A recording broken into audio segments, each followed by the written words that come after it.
Cette femme utilise des enfants pour faire sauce de viande et aller vendre au marché.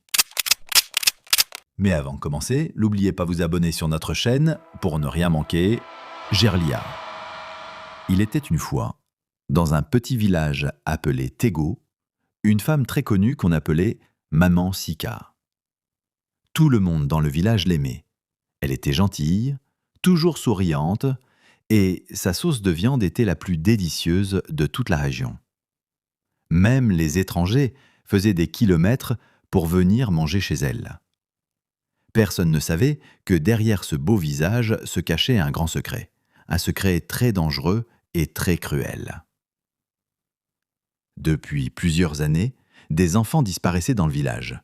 On disait que c'étaient les esprits de la forêt qui les prenaient. On accusait les sorciers, on accusait même les étrangers, mais jamais personne n'a pensé à Maman Sika. Maman Sika vivait seule dans une grande maison au bord de la rivière. Personne ne savait vraiment ce qu'elle faisait la nuit. Mais une chose était sûre, le matin, il y avait toujours de la viande fraîche dans ses marmites. Pourtant, il n'y avait pas beaucoup de marchés de viande dans le village. Et les chasseurs n'apportaient pas souvent de gibier. Mais comme la sauce était bonne, les gens mangeaient et ne posaient pas de questions. Un jour, une petite fille appelée Nadia a failli disparaître. Par chance, elle s'est échappée et est revenue raconter ce qu'elle avait vu. Elle tremblait de peur, ses vêtements étaient déchirés et ses larmes coulaient sans s'arrêter. Elle a raconté que Maman Sika l'avait attirée avec des bonbons et l'avait enfermée dans une petite pièce sombre. Dans cette pièce, Nadia avait vu des affaires d'enfants, des habits, des chaussures, des jouets abandonnés. Elle a même vu des marmites pleines de viande crue et elle a compris que ce n'était pas de la viande d'animal. C'était de la viande humaine. Quand Nadia a crié, Maman Sika a essayé de la faire taire, mais la petite fille a réussi à s'échapper en mordant la main de la vieille femme. Elle a couru dans les villages pour chercher de l'aide. Mais quand les villageois sont venus avec Nadia, Maman Sika avait tout nettoyé. Il n'y avait plus de traces, plus de marmites, plus rien. Elle avait bien préparé son plan. Les villageois ne l'ont pas cru. Ils pensaient que Nadia mentait. Mais une vieille femme du village, Mama Coco, est venue dire que, depuis longtemps, elle sentait quelque chose de mauvais chez Maman Sika. Elle avait vu des choses étranges la nuit, mais personne ne l'avait écoutée. Alors, quelques jeunes courageux ont décidé de surveiller Maman Sika en cachette. Ce qu'ils ont découvert a bouleversé tout le village.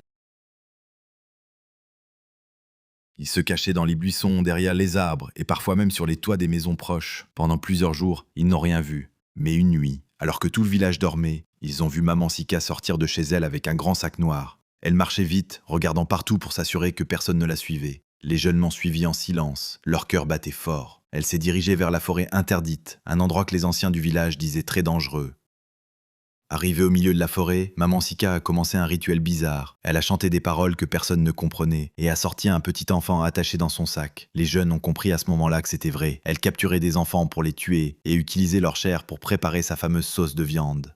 Les jeunes ont failli crier, mais ils se sont retenus. Ils sont vite retournés au village pour alerter le chef du village et tous les hommes forts. Le lendemain, très tôt, ils sont tous partis ensemble avec des machettes et des cordes. Quand ils sont arrivés à la maison de Maman Sika, elle était en train de préparer sa sauce. Ils l'ont attrapée et ont fouillé toute la maison. Dans une petite pièce cachée derrière la cuisine, ils ont découvert une chose horrible, des marmites pleines de viande humaine, des petits habits d'enfants disparus, des chaussures sales, des jouets abandonnés et des ossements cachés sous le sol. Tout le village était en larmes. Les parents qui avaient perdu leurs enfants criaient de douleur. Ils ont compris que c'était Maman Sika qui leur avait volé leur bébé pour en faire de la sauce de viande.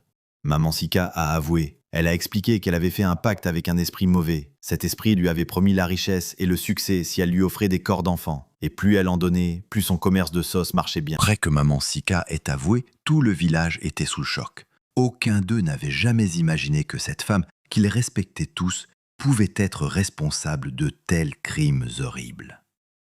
Les pleurs des mères résonnaient dans l'air, et les yeux des hommes étaient remplis de colère.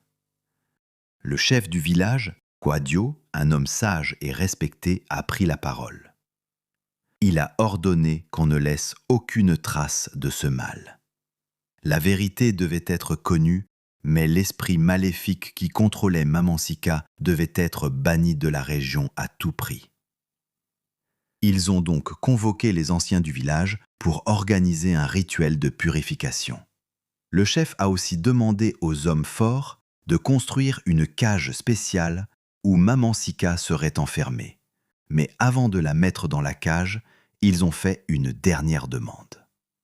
Que Mamansika leur montre tous les autres enfants qu'elle avait capturés.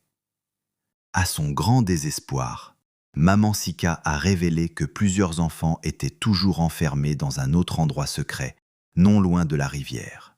Ces enfants étaient encore vivants, mais ils étaient sous l'emprise de l'esprit maléfique, comme Mamansika l'avait été. Ils n'avaient pas mangé depuis des jours et étaient faibles, mais ils étaient vivants.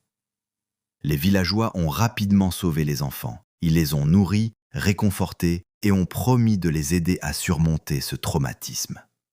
Après avoir sauvé les derniers enfants, les villageois sont retournés à leur village, avec un sentiment de soulagement mais aussi une tristesse profonde.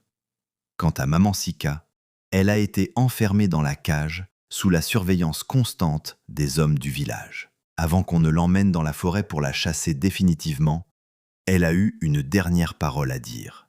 Elle s'est excusée auprès des parents et des enfants qu'elle avait abusés, mais elle a aussi déclaré qu'elle avait été laissée dans la solitude, désespérée et manipulée par l'esprit qu'elle croyait être son seul moyen d'échapper à une vie pauvre. Le chef du village, Kwadio, a pris une décision importante. Il a ordonné que le rituel de purification soit accompli sur toute la région, pour que l'esprit maléfique quitte définitivement les terres. Le village a ensuite été purifié et une grande fête a été organisée pour célébrer la vie et la résilience des enfants qui avaient survécu. Cependant, le souvenir de Mamansika a continué de hanter le village. Les anciens du village rappelaient à tout le monde qu'il fallait toujours être vigilant, car même les âmes les plus aimées pouvaient cacher des ténèbres. Il fallait protéger les enfants et ne jamais ignorer les signes de l'invisible.